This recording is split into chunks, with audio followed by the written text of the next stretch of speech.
This prominent panel will bring us clarity into those very complex matters, we hope. And this panel, I should say, is also actually the conclusion of 2 days of deep reflection and discussion on exactly these issues on Christianity and nationalism. But I want to introduce to you this very prominent and competent panel that will take us through these matters tonight.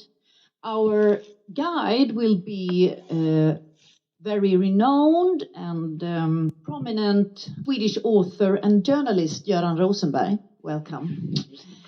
And on my left side here you can see the panel, and here immediately right beside me we have Professor Valentina Napolitano, who is the professor of anthropology at the University of Toronto. And next to her, a dear colleague of mine, you find Tornike Metreveli, who is a postdoc researcher actually connected very close to this research platform, Nationalism and Christianity. But your main subject is sociology. And then we have Professor Elisabeth Shakman Hurd, a professor of religious studies and political science at the Northwestern University in Chicago. And finally, we have Ulrich Schmiedel, who is a senior lecturer in ethics and political theology at the University of Edinburgh. And I really, together with all of you who has come here, I think, really look forward to hear you reflect and ponder upon these heavy and important questions. Very much welcome. Thank you so much, Johanna. And I don't know if I should thank you for inviting me to do this, because I always say yes to these things, realizing that I won't be up to the task at the end, because we have been through 2 days of quite interesting, but also quite heavy stuff, with so many perspectives, so much information, so much thought. It's not, and it doesn't all sort of come together in a nice, neat thing to summarize at the end. And then when they call me and say, well, we don't know how to summarize this, so could you please come in? I don't know either, and we won't summarize this. I can just tell you that we have been expanding on issues that broadly comes under the title that you have seen advertised, which is Christianity and Crisis in a European Context. That could be, as you can understand, anything. And in the very last session, we were a bit reprimanded for not specifying that this is indeed Western Christianity and perhaps it's a Western crisis. And why should we, why should we limit ourselves to a European context? But I will try nevertheless, because I believe truly that we have a situation where this general title has validity. And because it brings out some of the, I think within this we can discuss some of the really urgent and current themes that we have. You may call it crisis, you may call it something else, but we have a sense of urgency, I would say, in most of our societies today, in at least Europe and in America, and I would say perhaps elsewhere too. My point of departure, let me put it, I'm not, as you know, an academic, but I'm interested in these things, and I do write occasionally about things that are pertaining to these issues. But my point of departure is that we truly have a real crisis And it's a wide crisis. It's a crisis in human organization. It's the way we organize our society. We have been safe in the belief that we haven't reached the final way of organizing societies. Then at least we thought we knew how to do it, and then we could fail, and then we could improve, and so on. But I think we are at a point where we doubt, and it has been going on for some time, that we are doing it well.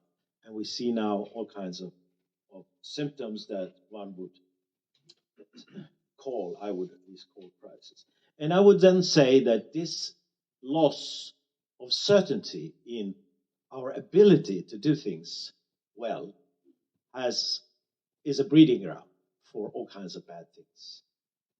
Mass delusions, mass conspiracy theories, lies, and people beginning, and of course then we come to even worse things like wars and conflicts. And some of these delusions and conspiracy theories use and abuse religious symbols, notions, as a way of mobilizing, as way of inciting, as ways of sacralizing, we will come back to that, violence and war even. So what do we have in this title? And I want to go through these things. We have Christianity. I would widen that to religion. We have crisis.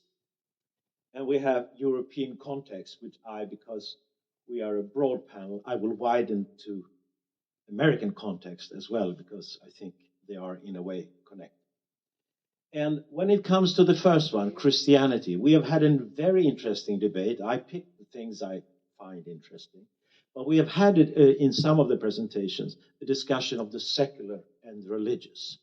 And we have seen how the secular has been problematized, if you so wish.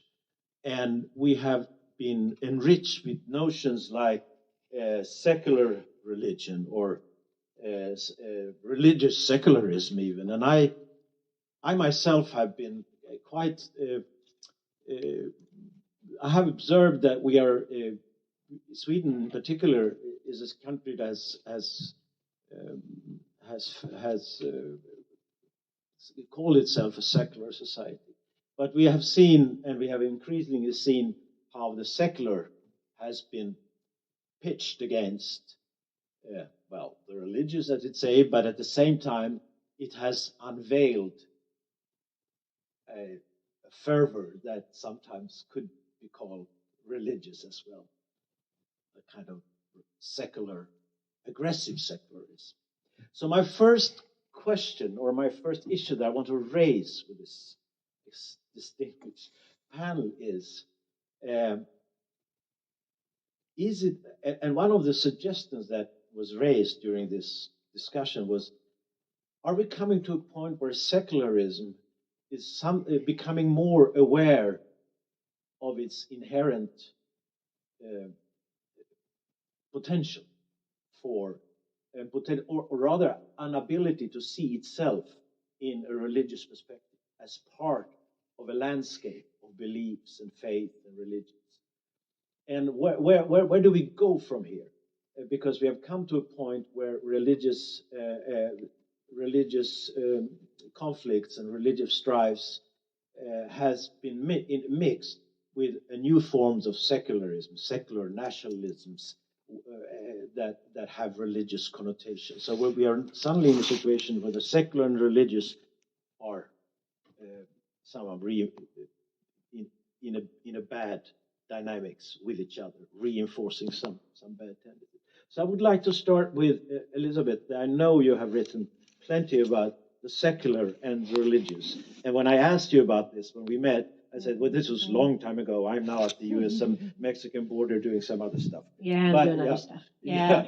There's no such thing as secularism. There's a lot of secularists and claims to the secular and discourses that lay claims to the secular, but I want to encourage everyone to kind of take apart the idea that there is one thing called secularism that's out there, that's like this cup. There isn't. Secularism is a political discourse. It's a language. It's a way of talking. It is a way of making claims, and what it involves is a very particular attempt to define religion as something that's out there, and then define a certain way of relating to it, whether it is something that is to be pushed out of the public, out of our legal systems, out of our public sphere, or whether it is to be accommodated. And that entire process and that entire discursive formation, the secular and the religious, they go together. You can't have one without the other. Remember that old song? Maybe not. So it's really important to think about secularism, I think, as this political language in which many people, not all people, use to discuss religious affairs and the role of religion in modernity and the role of religion in modern societies and modern states. And we need to kind of step back from the idea that it is one thing and rather look at the ways in which secularism is used or secular claims are put into play in order to make certain kinds of arguments in public. So that's the 2-second introduction. I would also just want to push back. It's no 2 seconds. Can I push back on something that this is new? So my book on the politics of secularism came out in 2008. Yeah. That's not new. No, I said that when I asked you about it, you said that was way back. That was way back. It's way back. So the thing is that this sort of, am I making that feedback? That's really annoying, sorry. The tension that we're describing, this kind of inflammatory oppositional tension between secular folks and religious folks, I think is, in a large extent, kind of a fantasy. I think most people identify in a more complex way in relation to these terms. They may say, well, I'm a secularist, but I'm religious, or I'm secular, but my grandparents are Jewish, and we have a lot of traditions that we practice in my household. So, I mean, this kind of question, I think, it requires a lot of kind of just like calming the waters. Everyone take a deep breath, because it tends to stir things up, when I think what we really need to do is calm it down. There's just one more thing I want to say. When you were speaking and introducing this notion, I was just at UC Santa Barbara 2 weeks ago for a book workshop on a new book that's precisely on this topic, which you framed so nicely, and it's called The Secular Paradox on the Religiosity of the Non-Religious. So it is actually doing exactly what you just expressed, which is to place secularism and secularists on a kind of spectrum of theological politics, we could say. And that everyone is inevitably in this kind of messy world where we're trying to sort out what we mean by religion in a globalized world. What do we mean by the secular? Do we mean some kind of pluralism, some kind of neutral space above the religious? What exactly do we mean? And nobody knows. But this book is an ethnography by Joe Blankham. It's an ethnography of the secularists and the atheists and the humanists that are living now in the U.S. and are organizing in communities, which is kind of this like great paradox, which is where he got his title, because it's like herding cats, right? I mean, here we're going to organize ourselves around what we don't believe. So we're the non-religion people. We're the people that are not about religion, but they can't agree with each other because, of course, they can't agree about what they don't believe, because that's not that easy, because then you have to decide, what do you mean by it? Well, I don't mean you can't celebrate holidays. And other guy's like, what do you mean? You can't even say bless you after someone sneezes. So, no one agrees in these groups. And so I think that kind of putting it in, like I said, taking the volume down, putting it in context, having a sense of humor, and then thinking about the kinds of claims that are made in the name of secularism, as opposed to secularism as this object that sits out there, is really where we need to be. People are not sitting down. They are not being calm. They are being very agitated. And so the question, and I would rather... Some people are agitated. Yeah, no, but let me forward this question to Tornike Metreveli, who sits here.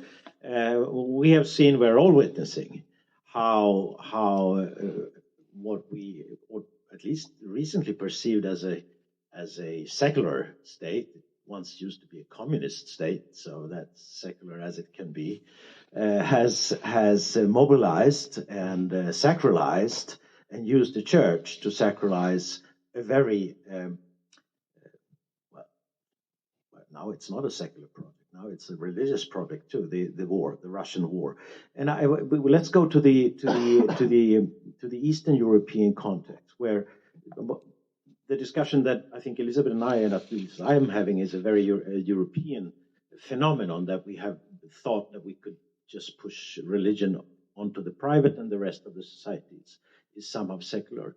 But we are now seeing the reassertion or the refusion of religious notions of church with an aggressive national posture. I would call it secular in the sense that it's political.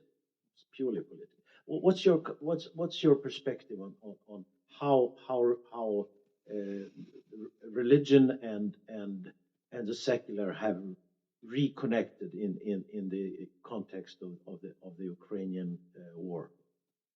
Yeah, thank you very much. I think it's extremely valid question, especially given the context in which we have a history where church and state were separated in the Soviet Union, where, again, after Soviet repression, religion was put in place basically under control of state. Then we have a reemergence of religion when priests suddenly become important political actors, and political elites in not just Soviet Union, but also in the former Yugoslavia, became sort of prone to more venile political practices, whether in funding or in symbolic level, being flirting on and off with churches, because they suddenly became a source of legitimacy, source of success for elections. And having that context in mind, and maybe rewinding to 30 years later, we have a political elite in the context of Russia, which doesn't recognize the existence of another neighboring state as an independent entity. And religion is used as a mechanism for legitimizing kind of neo-imperialist claims. But also, which is, I think, very important, is not to reduce the role of religion to being just an instrument of the state, but also being an actual actor in its own making. So religion has a lot to offer to in this case, the Kremlin in the Russian invasion of Ukraine, but also religion has its own interests in Ukraine, because Ukraine belongs to the canonical territory of Russia, which basically is overwhelmingly a source of the religious problem. What does it mean to kind of unpack this canonical territory concept? It means that religious borders of the Russian church do not necessarily match the Russian borders of Russian state. And this ambiguity is a source of the problem and a kind of the constant war-making capacity of this religion. I think if we kind of zoom out, again, this is from, Grand Schism until today, this is a broader problem in all Orthodox countries. But as you rightly pointed out, this became very vocalized, and media coverage has more emphasized on things that we've been working on and researching for years and years. Yeah, but it is on one hand clearly an Orthodox problem, because we have this this role that the Russian Orthodox Church historically has played. But as I dare to assert in the beginning, we do have a crisis that is larger than that transcends, let's put it by the specific situation, which is I would say a crisis of meaning, a crisis of place, a crisis of, and that's probably a very strong, I would assume, a strong crisis in a semi-failed state like Russia, where people have lost the sense of, and then comes religion, or then comes these thought, old symbols and old myth, and are used again to reinfuse whatever project with that. It seems to be happening in the States as well, and I would call this a spiritual crisis in humanity. I'm really taking big words in my mouth, but I think Valentina would share that notion, because and a spiritual crisis. I know that. And how would you define our present situation as we speak?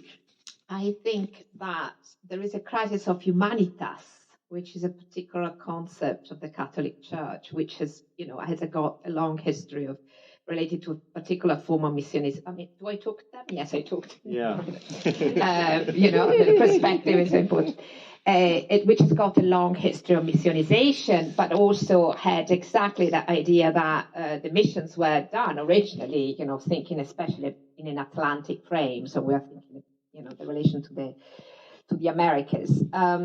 So the questions of like converting the other into the sameness of the self. So that was originally the work of Bartolomeo de las Casas, Jose de Acosta, and the first Jesuit, by the way, in a Dominican missionary. But retaining that idea so that everybody could be converted. So the idea of universal Catholic Church has got that mission. One side has got that missionary route, which is everything. Everybody could potentially become Catholic. So that humanitas is in crisis. And, we saw it, we saw it especially with Benedict XVI, who, at one level I had to admit, a great theologian for lots of things, but it was really where he was championing that ideas that once again of this Catholic humanitas as an encompassing. And at the same time, having particular problems to really understanding within the church how humanitas is also composed by many different gender, racialized position. Now we will look also less able bodies. So it was also been a discussion within particularly the Catholic Church, where I kind of been working more, my work has been around the Roman Catholic Church, is to think also what are the catechesis and the pedagogies that start from the body of women, from the racialized body, but also from a body which has got a different history. And one of the problems, I'm saying ethnographically, so to bring a story, in my work in Rome with the kind of, particular with the Scalabrinians, who were this order that took care a lot of Latin American migrants in Rome, but many other different migrants. There was a crying out of some of the priests working and said, like, we don't have that discussion.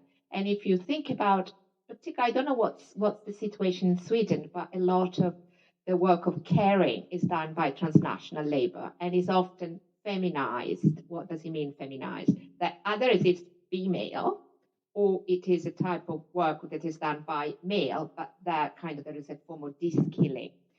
So there was also an internal debate, a kind of crying out to some priests, exactly because at the level of the clerical body, the canonical body, there wasn't enough discussion and enough kind of guidance about catechesis. That's it. Yeah, I understand that there is the Catholic Church probably has many problems that one can see, but you somehow assume that once it had this ideal that you call humanitas. But I would ask you, I don't know if you would, if the crisis of the Catholic Church in many ways is a part of the same spiritual crisis that we see taking whole other forms, where people's longing for whatever security, hope, something will take new forms, and the Catholic Church obviously hasn't been able to sustain, maybe never had, but it was a nice ideal to have this universal, and that somehow maybe I don't know enough about that. For some period of time in history, it had that effect, at least in some parts of the world, that it brought people from together in a way that no other idea perhaps could. I think that actually it was a projection, of course, it never happened, but really was the constitutional idea of self and others. So exactly the idea of guest and host is based on that potential humanitas, that somebody can always ultimately be recognized under certain forms of recognition as Catholicism. So, I mean, it never existed as completely, but as an idea is still percolating. As an inclusionary Christianity, can one say that? No, binary Christianity, I would say. Either you are self or other. That is a very different idea than inclusionary. Is either you are Christian Catholic or you are something else, which is the opposite. So, I mean, it's not. I mean, I'm just saying it as a point of. It's much more complex, but I think that idea of humanitas is a very colonial idea. That's what I'm trying to say. The humanitas idea. Yeah. It's very colonial. Still a residue that we were talking. So the coloniality but the idea of the colonialism is not ended we are in a period of what we call coloniality of power, so that there are the residues of categories of material forms, of architecture, of what is called ambient faith, of things that do exist and we do not realize that has that kind of colonial origin. Ulrich, I want to come back to my before we move on. I want to have, from a theological perspective, explain or at least analyze this emerging fusion between religious notions and symbols and narratives, and very exclusionary and very nationalist and very forms of politics, one would say. We've seen it clearly in the United States, but we've seen it in Europe as well, and we see it everywhere. And my question really is, how does it affect the way theology thinks and works? Because many of these notions are theological notions. They are taken from the Bible, they are taken from whatever source, and they are used for terrible purposes. We know that always has happened in history. That's, of course, the Inquisition and Crusades and whatever. But does it have any power left to do the opposite? And would you give me, or anyone can think of them, will you find any examples today where it can sort of fight back? The same heritage could reassert itself in a different way.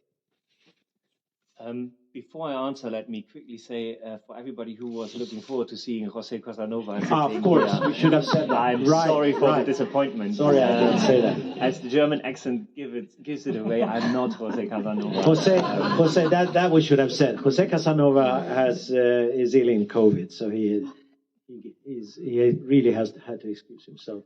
But Ulrich is And so I found out there's no such thing as a free lunch. I was invited to join the event. But let me come back to your question. I think it's really interesting. I think the first point, you made it already, is to say this has actually never been different throughout history. So I don't think we now live in a moment where all of a sudden Christianity is claimed for political things more than it was in the past. And also I wouldn't say it's now worse than it was in the past. We can go through so many examples of the usage of Christianity for political purposes that we would say are terrible, horrible, shocking. So I think that is important, and it is important to me for a normative reason. I think so. One of the arguments one often hears is about that. For instance, the far right. I've done a bit of work on the religion in the far right. The far right has sort of hijacked Christianity, is sort of instrumentalizing Christianity. And in one way, I'd say it would be fantastic if it was so easy, because then as a theologian, I could say, see, it's not my problem, because it's clearly not the real Christianity. It's not the true religion that's being used by the far right. But unfortunately, drawing that distinction between an honest Christianity and a hijacked Christianity, that's a very difficult distinction to draw. And I think that's important, because that means as theologians, we have work to do here. And that would be self-critical work. That would mean working through the archive and seeing where you have all those moments within the Christian traditions that lend themselves for, say, in the broad sense, exclusionary politics. And then I think that's the second part of your question. Are there moments of resistance? Are there moments where religion works sort of against these exclusionary policies, politics? I think not moments. I want to see if there are also movements that actually can be effective. I think one movement I'm working with at the moment, founded in Sweden by the Archbishop Matti Jackelin, is called A World of Neighbors. And that's a multi-faith refugee relief network that's operative all over Europe now. It's not a Christian movement. It was started by the Church of Sweden, but from the beginning set up as a multi-religious movement. It includes Jews, Christians, Muslims, atheists. And they're coming together. They're interested in the power that their religions bring to set a counterforce to, let's say, the policy of death that the European Union is dealing out on the Mediterranean Sea. Right, so there I would see a movement that is using their faiths in the plural, and also their non-faiths, bring us back to the question of religion and secular, to resist those policies. But I think these faiths, they don't stay unchanged in the process. So I don't think we can sort of pick a specific Christian teaching and say that's our anchor, that's our safety point. If we only stick to that, we will be able to resist. I think all of these anchor points, they can be used in all sorts of ways. It hangs together with certain practices, and the change is constant. I don't think there's a way to fix it. I sometimes I would like to have a name. I would like to have an example. But we had an example today. I'll bring you soon. Well, but we had an example today. I will bring in Tornike first, but you can. I just wanted to add something. Okay, do that first. Do that first. I'm just thinking the example of. I've just finished to write something on Marcus Rashford. Does anybody know here Marcus Rashford, footballer, black footballer? So look at black sportsmen in the sportship in Europe. It's so interesting. Lots of Christian windrush, so coming from the Caribbean back to Europe, if you can think about return. Incredible political force. And they're very sort of paradoxical because often, they're endorsed by Mulberry, they're endorsed by, big brand. And also they are extremely Christian political. And for example, in the UK, Marcus Rashford changed the politics at some point of Boris Johnson, populist politics, and managed to change. He completely sort of slashed the free voucher school for children. Well, the political force of Marcus Rashford is so interesting. So there are examples, and perhaps in Sweden as well. That's terribly interesting. I will continue this, and then I will go back to that, because what you are suggesting is that we should look for celebrities, good celebrities. Suddenly, we have one huge spiritual celebrity. I would like to raise him. I will do. That's the Pope Francis, which I think has been a counterforce in so many ways. But another example, and this is what I want to bring in Tornike to perhaps, and this brings me to a very uncomfortable thinking that maybe we need some terrible crisis in order for things to turn to the better. Ukraine, we heard a very interesting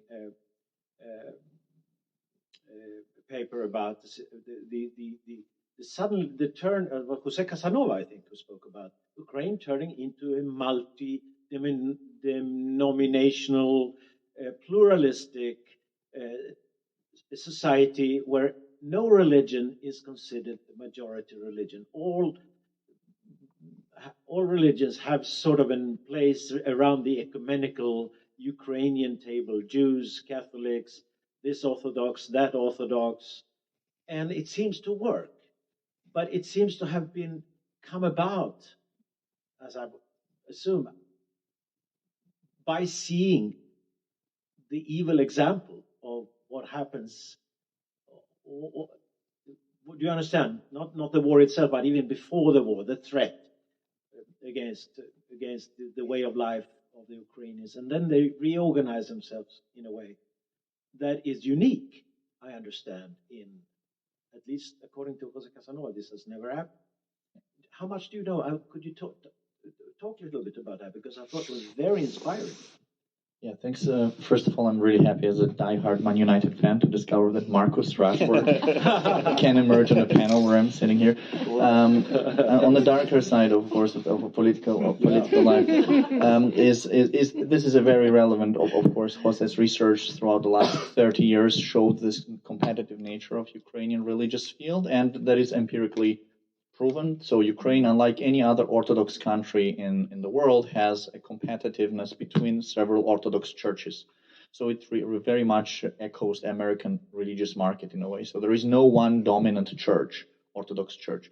For example, in Serbia or in Russia or in Georgia and other Orthodox countries, Bulgaria, Romania, etc., there is one hegemonic Orthodox church, which is around 80%, 85% affiliation, and also has a financial monopoly. And Ukraine doesn't have this religious one kind of dominant player.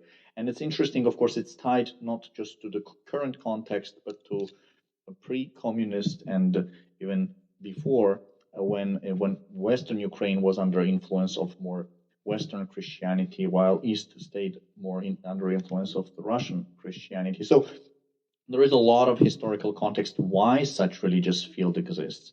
Now the question is what happens today and how that affects this religious field, and will that result into something of a reverse trajectory? Will Ukraine become more nationalist? Will the Ukrainian Orthodox Church become more like Russian Orthodox Church, allied with the state and kind of pillar of nationalism? This, of course, remains to be an open question, and it's probably for the next round of questions. But again, depending on the war outcomes, it will be definitely determine a very important kind of direction where the church can take. Again, this competition has shaped both Ukrainian national identity, but also the role of religion in the secular polity. Unlike other Orthodox countries, in Ukraine, religion was not a vital part of Ukrainian national identity. Language played this role, not religion. So historically, the Ukrainian language was more like a pillar of what being Ukrainian means. If, for example, we zoom into the Serbian or Georgian or Russian context, very often being Russian, being Georgian, in some symbolic, mysterious ways, equals being Orthodox, and vice versa. Ukrainian situation is very different from those cases. Being Orthodox never meant to be Ukrainian, and vice versa. So this is another interesting dynamics which can be kind of affected by the structural changes which are ongoing now in Ukraine. Very interesting. And I would come back to this because I would also, maybe we can at least speculate about it, whether the war in Ukraine can have, it's cynical to say, but might have some inspiring positive effects in Europe as a whole. Seeing evil is sometimes good for bringing forth the good. But I will first actually, since Jose Casanova is not here, I took the liberty to note a piece from his paper, and I'll read it because I think it really says it well. All the religious traditions possess within their own sacred texts and within their collective, the hermeneutic sources and the moral practical sources, not only to exit religious violence, but also to serve as powerful prophetic critique against modern secular ideologies, which tend to sacralize either state violence and unjust established structures of dominations, of forms of libertarian revolutionary violence against socio-political, national or international establishment. Anyway, he places a lot of hope in a kind of a spiritual reawakening. I'm very open to this language, which I just wrote a biography of a rabbi who was burning for the spiritual reawakening, not only Judaism, but the whole of humanity. Anyway, a spiritual reawakening in the wake of a looming disaster. Is that anyone who wants to touch that topic? Because Elisabeth, I'll go on you, because you live in the United States of America. We're just one big crisis. You see disaster approaching. It's coming. Yeah. I think the climate crisis is really what I'm thinking of and have been thinking of. And in fact, when I saw the title of this conference, I thought it was about climate crisis, because in my world, that is really the dominant crisis, the dominant existential anxiety. If there is a spiritual crisis, it's an ecological one. So that's what that brings to mind for me. I do think we have, as you put it very well, I think, a problem of how we live together. And I don't think that dividing people up into religious and secular helps us to solve those problems, but usually ends up exacerbating them. So I'm interested in talking about a human crisis, and a spiritual crisis, an existential crisis, an ecological crisis. And more than I am, I think, talking about the ways either secular ideologies or religious traditions are going to solve anything. So I find the binary to get in the way of thinking for me at this point. Yeah. And that's not to say that there aren't contributions made by important people who identify as this, that, or the other tradition. Just that I think we should focus on the problems that we face and the resources that we need to tackle them. Yeah, but the we, as I dare to ask during one of the session, is a bit elusive. Yes. What? And I wouldn't. I really would have come back to that later, but maybe I'll touch upon who are we? Where is human agency in all this? I think theology and politics too is eventually about human agency. What human beings should or could do with their lives here and now, improve the world, not improve. It's always about what we as human beings can do.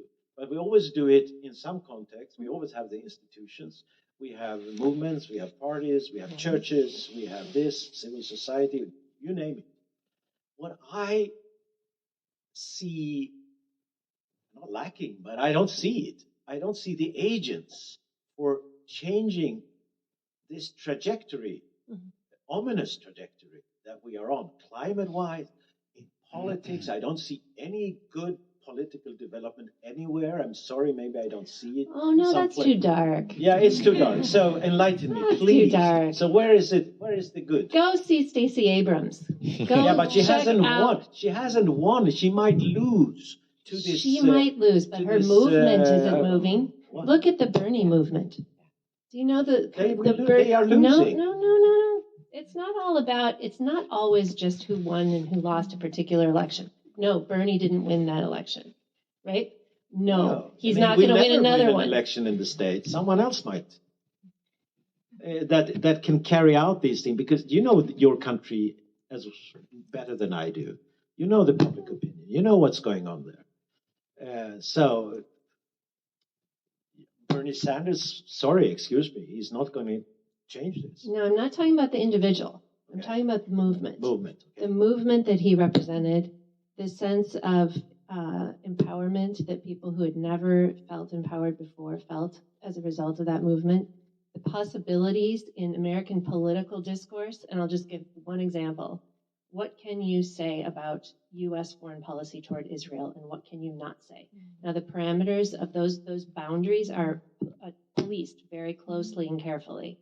Bernie and his team made a very careful set of statements that he was in a good position to make as an American, as a Jewish American, that allowed those boundaries to shift just a little bit for a little while. And so what interests me is not the fate of any single individual, but the broader parameters of the system and what is permissible, what's imaginable, what's something that we could reach for and that could be a different path. And it's creating those different paths and those possibilities that I think where we have to look, where we have to put our energies. And I think that a lot of the people who were empowered in that movement did go on. Well, first of all, everyone was very disappointed, obviously. So I won't say that we weren't. But I do think a lot of them have gone on to try to continue organizing in different venues, in different places, not necessarily at the presidential level, for those ideals. And I think that's what we have to hold on to, is the possibility of those forms of community coming together. We're seeing that right now in the wake of the Dobbs decision, the overturning of Roe v. Wade in June. We're seeing communities coming together, people coming together who maybe never thought they would be publicly or politically active. And not just women, all kinds of different folks are coming together. And I think that we're seeing a moment where, we're going to see some new forms of political mobilization, new forms of political action, and new forms of solidarity that cross lines that have been, boundaries that have been difficult to cross in the past in American history for a lot of reasons. So I'm optimistic, but I think that's all in the context of the ecological crisis, which is, I'm not at all optimistic about that. So it's within a limited horizon. Okay, Ulrich, I saw you, and then Valentina. Can I Yeah, sure. Ulrich were a bit before you, and go, go, Ulrich, and then Valentina. That's fine. I thought one thing that might be important is to take a little step back with the talk about crisis and several crises. I think it's true, like Reinhard Koselleck, I think, has shown this nicely. The crisis, the idea that we're always in a crisis is coterminous with modernity. It begins with modernity and runs through it. We're always in crises. Talking about crises, normally a crisis asks you to do something very drastic in response. It's either this or that. And I'm wondering whether framing the problems that we have in terms of crisis might darken or cloud some of the possibilities of response. The second question I have there, whose crises are we talking about? So we had we had this whole list of different crises on one of the slides. And so in Sweden, I think it's a good example to talk about the refugee crisis. So that's not a Swedish crisis. I'm from Germany, it's also not a German crisis. The refugee crisis, if there is such a thing as a refugee crisis, it's the crisis of the people who are fleeing. So it's not a Swedish crisis. 90% of the global displaced population is housed in the majority world, not in the global north, and not in Sweden, even though Sweden has per capita the highest number of refugees taken in. But whose crises are we talking about? Why are we talking about crises? And one last quick one. Should we start, if we want to stick to the crisis, should we start connecting them? If you think about the climate crisis, the climate catastrophe, that is intimately connected to the discourse of the far right that goes against this, and to the discourse of certain types of nationalism. So all of a sudden, these two crises are actually one and the same thing. There's a climate racism. And again, climate crisis, are we having that crisis, or is it people whose islands are sinking in the sea? It's not our crisis. We can't feel it yet. So I think we have to be very careful with the crisis rhetoric. And now the sermon is over. I think I'll give it to Valentina and then to Tornike. There is another word that if you use that, you probably will finish. You can use challenge. And then I think you change the whole discourse. Valentina. I just wanted exactly to sort of give back these questions that we need to react, we need to have an agency vis-a-vis crisis. And it's exactly where I think perhaps we have to shift, and how do I put it, that we have to allow to be touched.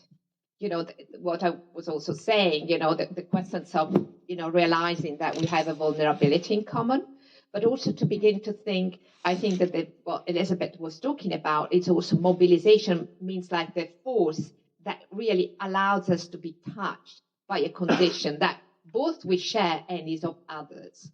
So rather than thinking agentival, what we have to decide, what we have to represent as politics, we have to think also politics of intimacy and distance. How, for example, the 0.0.0.01 of the population is trying to go to the moon because it's taking a distance, is not to be touched. So if we think about how capitalism and hyper-capitalism is working now, is to take a distance. And not us, I think, interested in politics and religion and theology, is exactly this movement of distance and intimacy. And that is where the politic is. So rather than adjectival. I think it's terribly important. I want to come back to that. The way we are touched, or the way we are not being touched, less than perhaps ever less so.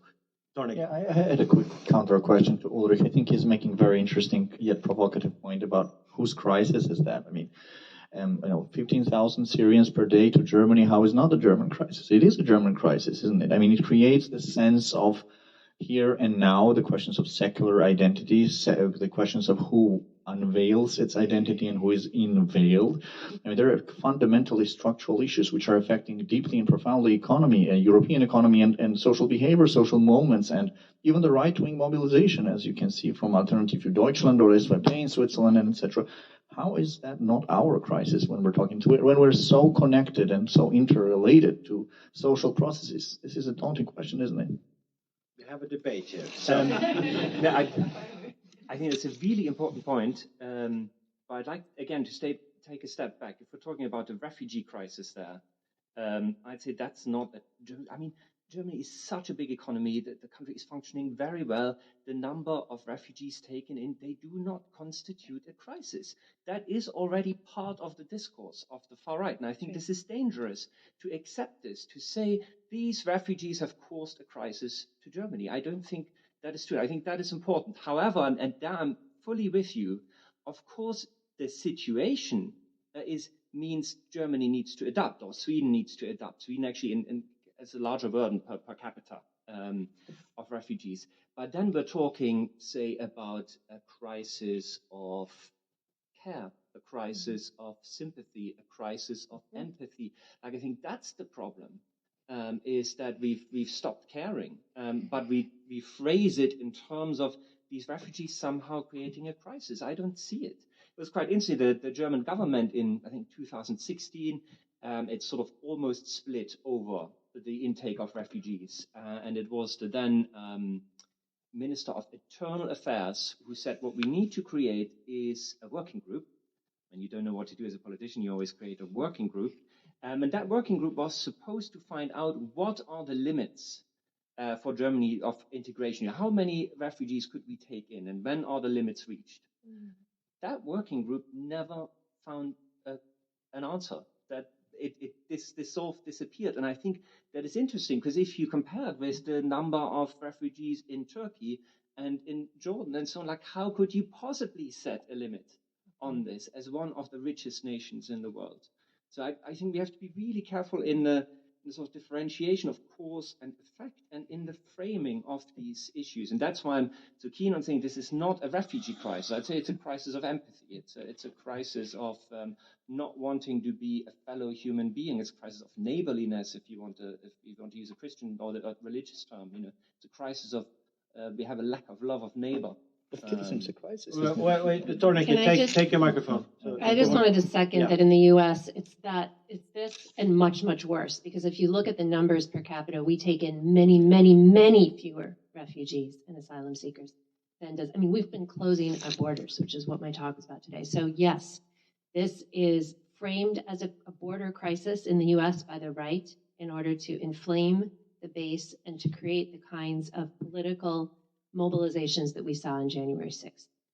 So this is what is going on. Is it's a baiting, getting the base, getting people mobilized, excited, and angry, and that crisis then becomes something bigger, becomes built up. So I'm really agreeing with you that we need to actually displace and replace the language of crisis with a different problematic entirely that foregrounds the people who are truly suffering, which is the people trying to get across these borders, and the people drowning in the Mediterranean. Yeah. I wanted to say something. Oh, Tornike, you too. No, go ahead. Yeah, no, go ahead. No, you. Yeah, then it gets us to a very kind of detailed vocabulary that we need to unfold, and I think that actually moves away the focus on actual context rather than the content. I mean, content rather than the context of the word. So the crisis for me is when there is a problem of integrating people, and when the government is failing the people who are moving, and we can call it crisis of empathy. I'm not obsessive, or I'm not belonging to the methodological fetishists about just being very careful with words kind of thing. Absolutely, I can give you that. Well, we can say a crisis of empathy, but that doesn't kind of reduces that there is actually a crisis, and that can be an appealing thing to the voters of SVP or the voters for Alternative for Deutschland. What I'm trying to get is, are we having this? Are we on the same kind of analytical framework here? That is this crisis invented or it doesn't exist? I think it exists. I mean, there are levels, and maybe we can have divergences between the scale and scope of it, but not recognizing it, I think it's a challenge, because it actually downgrades this complexity of the problem. Can it also be? I think may I add to this? And this is what I started my introduction with. Are we underestimating, or are we not seeing that this crisis can also be spiritual in a larger sense, which means people lack of meaning and belonging and this and that? This can be real. It can be in their imagination that there is a loss, and that loss can be attributed to immigration or to the big banks or to whatever you will find that will explain simply a fundamental change in our social organizations, that make people feel, you can say globalization as it was. So if by doing saying what you're saying, it's a crisis of empathy, you make us bad people. And I think that's not a good, it doesn't make a good political position to say you are bad people, be good. But how do you address, or do you think it's at all necessary to address these needs and maybe use a theological or another language to reach them, to touch them, and to make them see that their crisis or their needs are not incompatible with the needs of the stranger? It's a tall order, I know. But you have to. I think you have to see. Look in Sweden, we have 20% voting for a party that wants to basically throw out foreigners. There's lots of stuff going on. I do want to say, so 2022, most likely, according to the United Nations High Commissioner for Refugees, will for the first time have 100 million people fleeing. So that is like that. There is a situation that needs to be addressed. Is absolutely clear. Since 2010, the same UNHCR has been warning that the solutions that we have to cope with displacement are not enough given the rising numbers. So it's also not something that all of a sudden fell on us in 2015 when lots of people were leaving Syria. This is, in that sense, is it invented? No, but it's fabricated. Of course, we could put resources there and address it, but it's not a natural disaster that comes over us. These are political decisions that are being made. The questions of, do you address it or do you not address it? And therefore, I think, and this is important, I think it is not methodological fetishism to say this is not a refugee crisis. This is not a game with words. That if it was, I'd be so happy to say, let's call it whatever. But I think it is important to say this is not something that the people who have fled their countries are causing for us. They are not the cause of the crisis, so therefore this shouldn't be called a refugee crisis. The cause needs to be found somewhere else, and there are different options. I think that is important. And now to your question, which I think is the theological question for this, is like, how do we find an answer to this? I've been moved in the fieldwork I've done with people who work in refugee relief, how that changes people. But it's really true. So, and I think that comes back to intimacy, to touch, to certain practice. I mean, this is literal touching, not also metaphorical touching, but also literal touching, literal help.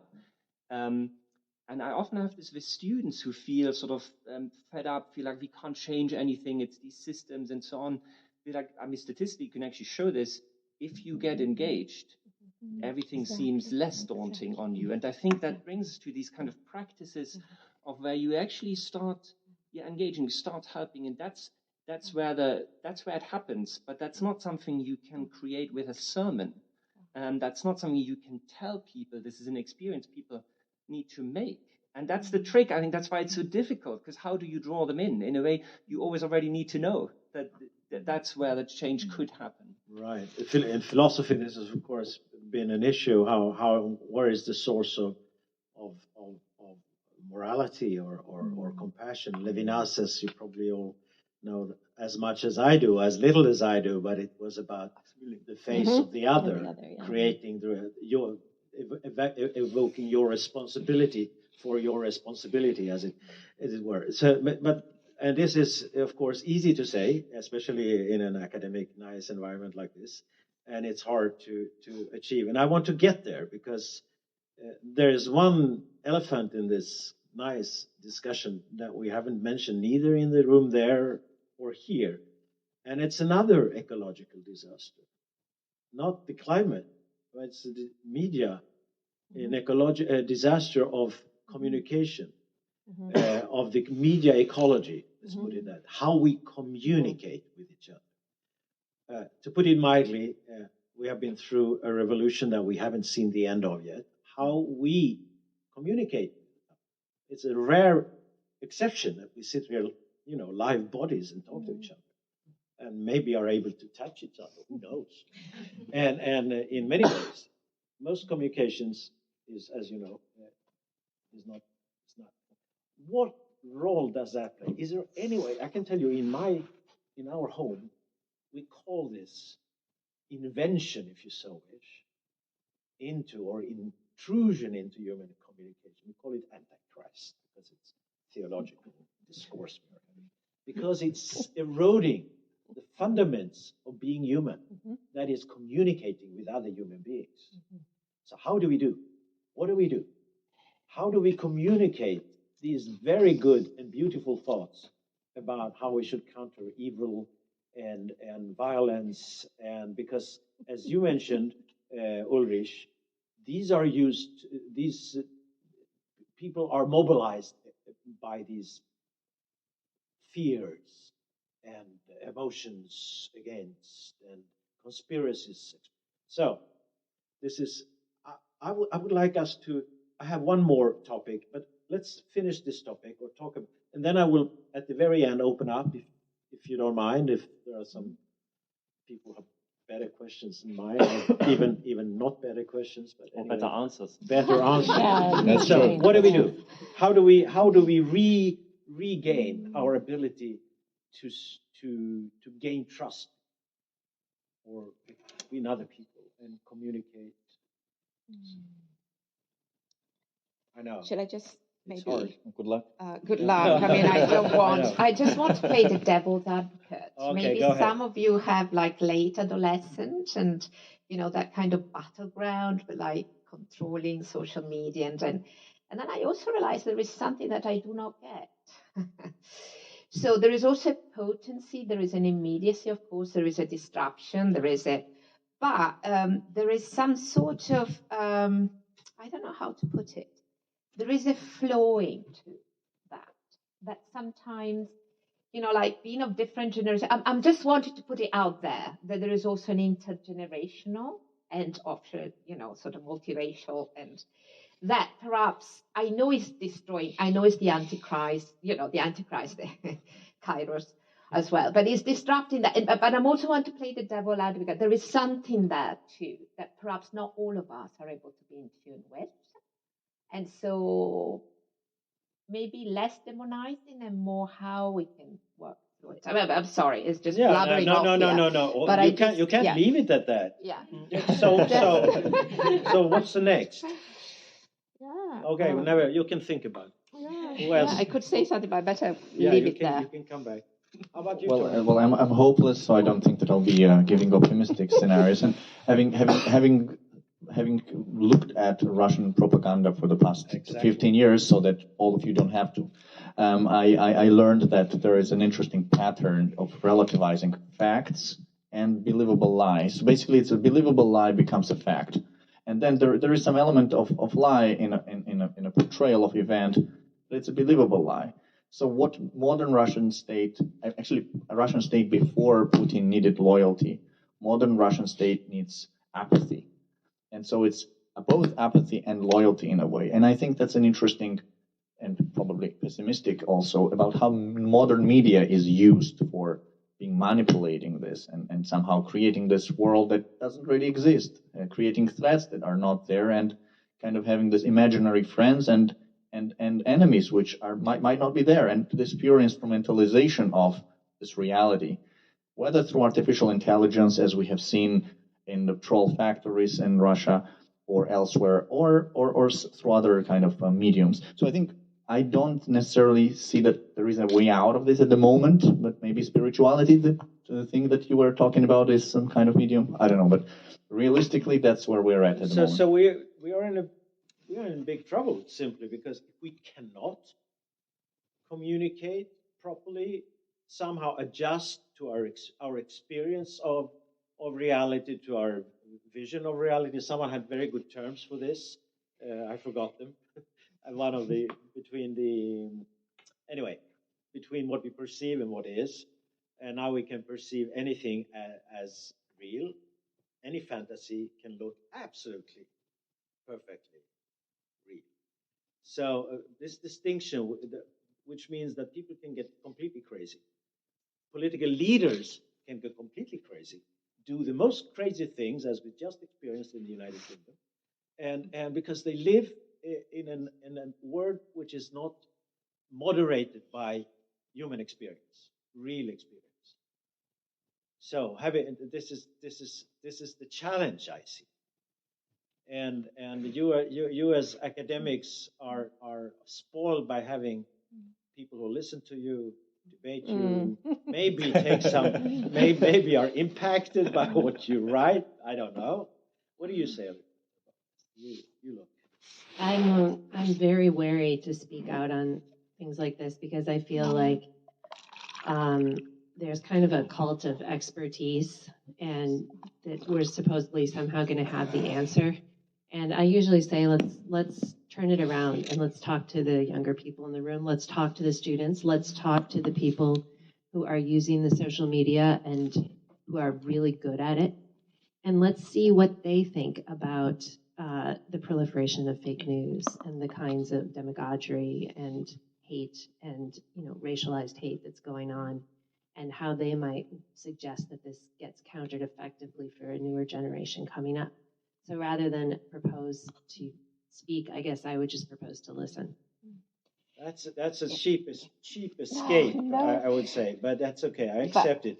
But can I just say, do I get to fight back? I thought you said a sheep escape, and I was like, really? That's exciting. Do they have sheep running around Sweden? Or cheap? No, but what I want to come back to the just one to second. the touch Could to we, the touch no. to be touched. No, but could we have the female, the young women Iranian appraisal now without it? I doubt. Right. So.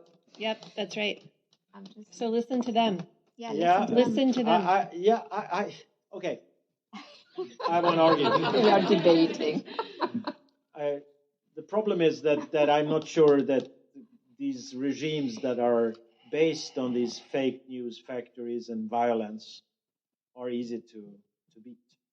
Even that's I'm a bit wary about that.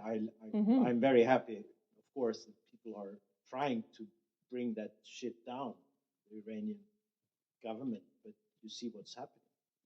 You see so it's what I would love to see is a way of convincing enough people, even within these establishments, by words, by communication, by debate, by real news, etc., etc.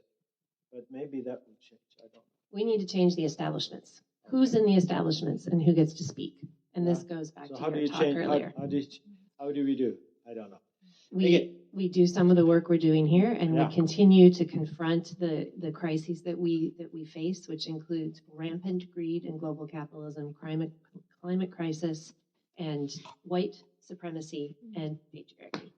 Those are my list. There you go. I'm done. Mic drop. Ulrich, you want to go on this? I don't really want to go on this, but I do want to add two things that maybe bring us back to the touch, actually. So it might also work for the purpose of discussion overall. When Tornike, when you said the Russian state doesn't want loyalty but apathy, or maybe both, I find it really fascinating, this idea of apathy. It reminded me of, I'm giving away, I'm a fanboy of Dorothee Sölle's theology from the 1960s, where she was all about suffering and how we have to relearn how to suffer. I think suffering is actually a dangerous term, and I wouldn't use that, but she did that in the 60s, but there are all sorts of good reasons to rather talk about vulnerability, for instance. But I think what is interesting there is to say you need to expose yourself to pain. As she said, all our theologies have become apathetic. They're trying to avoid pain. And our lives are, I'm preaching Zola, our lives have been structured to avoid pain.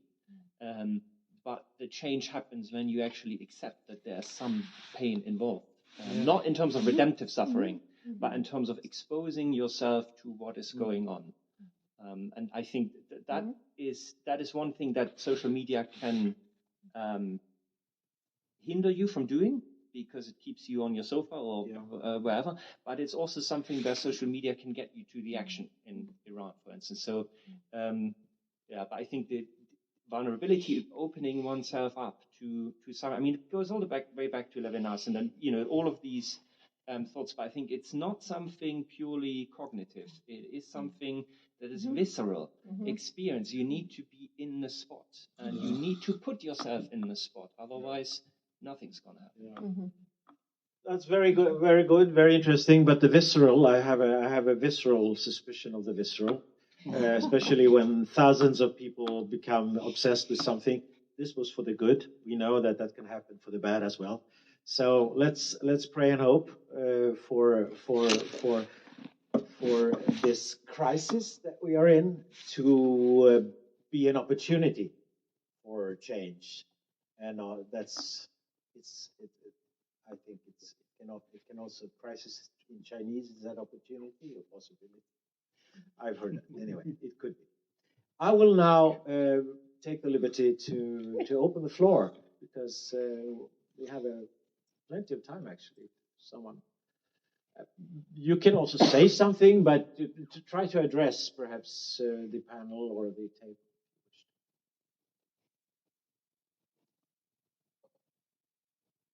We'll start cold calling if you guys don't talk. Yeah, exactly. Yeah, All the yeah. professors up here said, watch out, lady in the green shirt. Did you do the reading?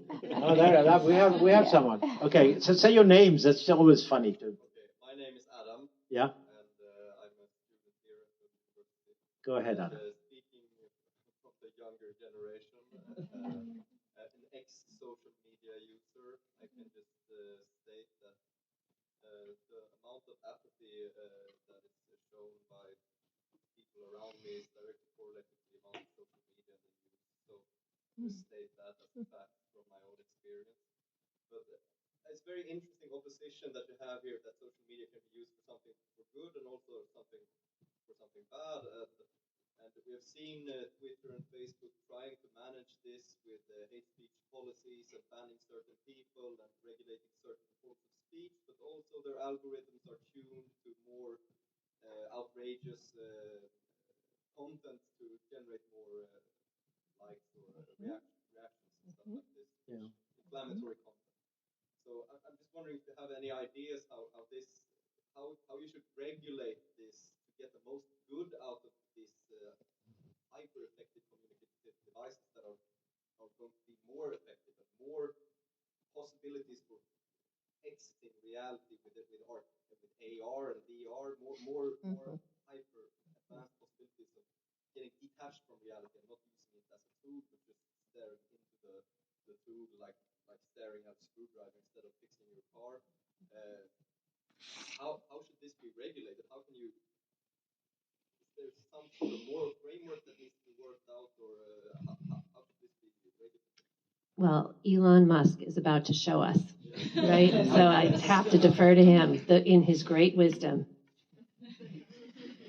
No, I think it's a good question. It's the difficult question. We all know that this is a crucial problem that we have, because if we cannot face reality like climate change, if we don't realize that this demands some kind of human action, we have to do something, and we have to do this and that and that. And if we don't do it, we have a problem. So, anyone wants to comment, or you can, yeah, no, you can come Marietta back. had her There you hand go. up in the back.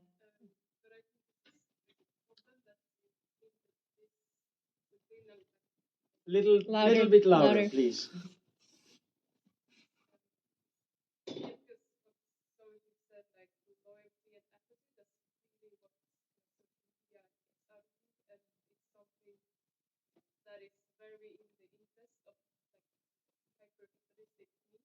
Mm-hmm.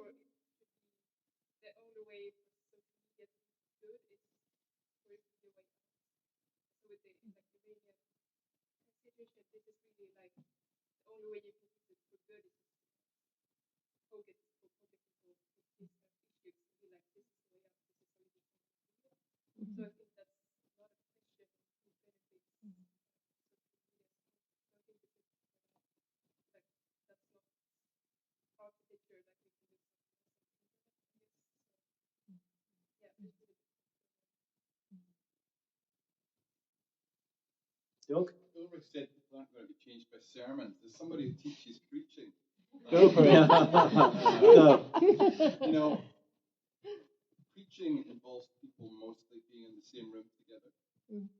I think people's lives do get changed by that kind of communication. And also, I think the danger of simply saying the answer lies in activism. I think that if we're talking about a depth dimension to this and meaning making, then the places where we assemble ritually to make meaning and to read our lives in terms of bigger stories, including our own scriptures for religious people, those still count for me as strategic sites where we could mobilize people for action. So I wonder whether you might want to. I think people, I think there's lots of problems with preaching, but I think that in the end, it's one person speaking to another, and like Bernie speaks to people, and inspired people, if you like, in the example we were given. So, and if the Holy Spirit's involved as well, then there might be even more reason for hope. Good. People get changed by your preaching, Doug, but not necessarily by all preaching. No, I think this is a very important point, but my fear with the, I mean, in general, of course, people can get changed by a fire and brimstone sermon or some other. No, I'm totally on board. But I think what is interesting is that you immediately also talked about sharing scripture readings, singing together and stuff, and that's not what I describe as a sermon. So you immediately pointed to more interactive formats, and of course you can also have a sermon that is very interactive. But I think there's a difference of one person speaking at a crowd or genuine interaction. And that's why I'm a little bit, that doesn't mean like we should stop having sermons in church. And I think sermons can do a lot. But I think there is something to be said for more interactive, communicative formats. Because I think in the end, it's the encounter. That can happen in a sermon as well, and between the congregation and the preacher. But my hunch would be that it's more likely in more, non-hierarchical, or at least more flat hierarchies, ways of talking with each other and to each other, rather than one person preaching to the crowd. But I'm not saying that would be impossible. Of course not. And I've heard some very good sermons that I've had changed by. So I'm absolutely on board with the general point. It would have to be much more nuanced. Yeah.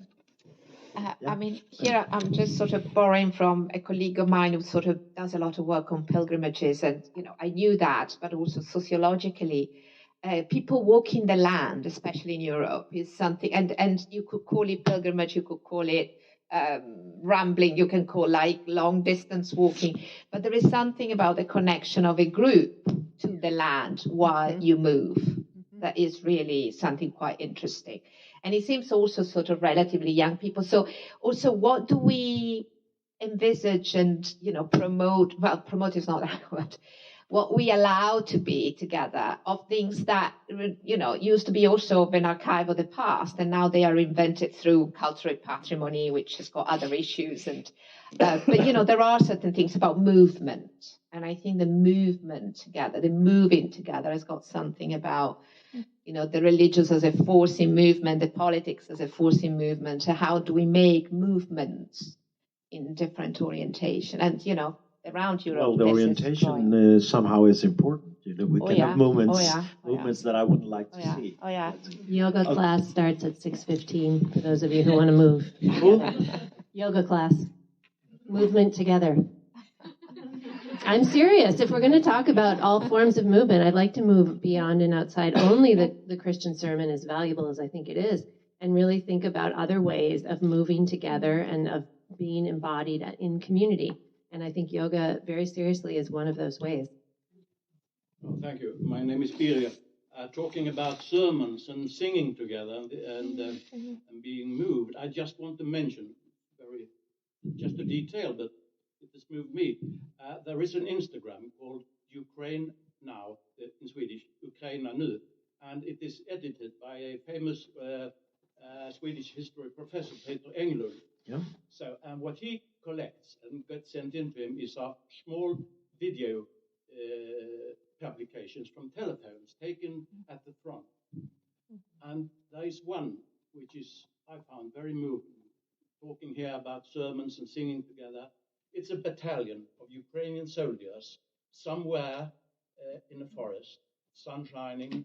They sing together the Ukrainian national hymn, and a solo violin accompanying them on that. And if you stay, it's only about 20 seconds, 30 seconds, but if you stay, it will repeat itself, and it repeats itself all the time.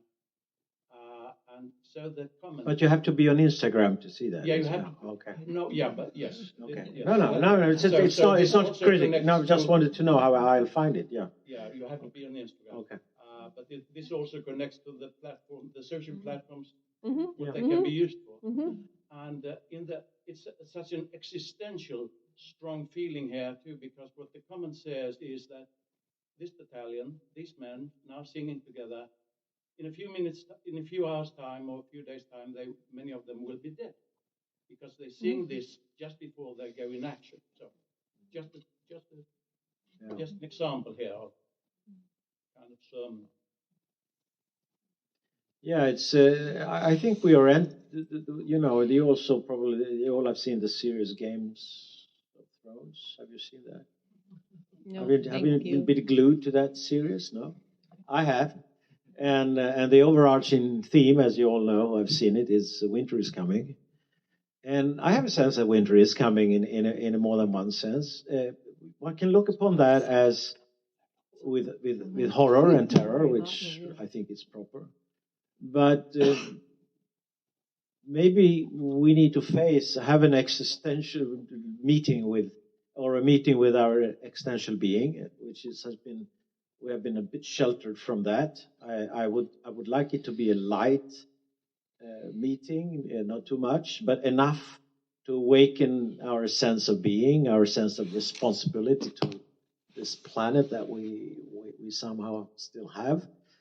I have to say that I have come around to that stupid belief or cynic even that maybe we need some tough experience. And I think that what's happening now in Europe has, as I have seen it, awakened good things. A sense of European solidarity that was almost gone, and hopefully it might be reinforced. Maybe even it can create counter movements, create a European narrative again, which was almost killed by all the new nationalist awakenings and the stupid Brexit and whatever have you. But that's a hope. But I see that for all the bad things that are now happening, maybe that could contribute to awaken a sense of collective responsibility for things. I don't know. We still need to be able to communicate this wisely to each other.